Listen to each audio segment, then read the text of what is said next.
هو الشيخ محمد عبد الوهاب. أول أستاذ لي كان والده الشيخ عبد الوهاب بن سليمان الحنبلي.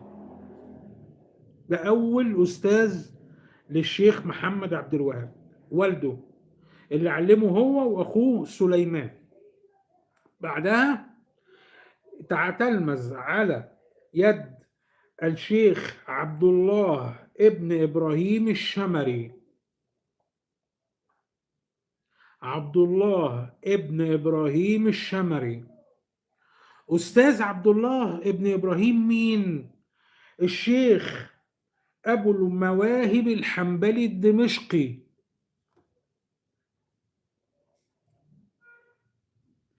الراجل ده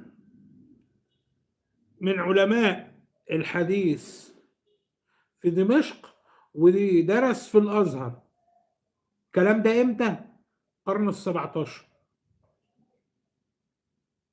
الشيخ أبو المواهب من أكبر وأبرز المدارس اللي أفرزت فكرة إيه؟ الوهابية على المذهب إيه؟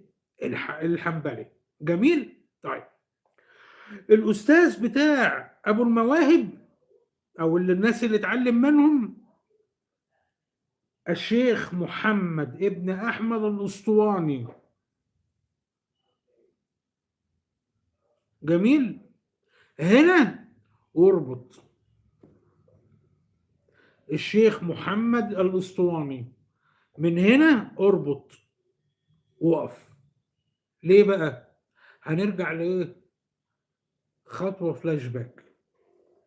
ده من أبرز أعضاء أو رئيس جماعة قاضي زادة اللي قلبت كيان الدولة العثمانية، الشيخ محمد الأسطواني.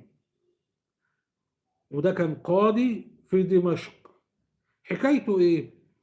ده وهو شاب صغير اتهموه في جريمة قتل في بلاد الشام في دمشق.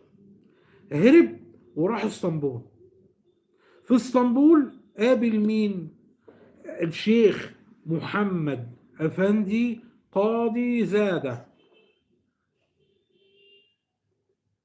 جميل؟ محمد قاضي زادة ده هو المدرسة اللي خرجت منها الوهابية، وهو صاحب حركة القاضي زادية اللي قلبت كيان الدولة العثمانية رأسا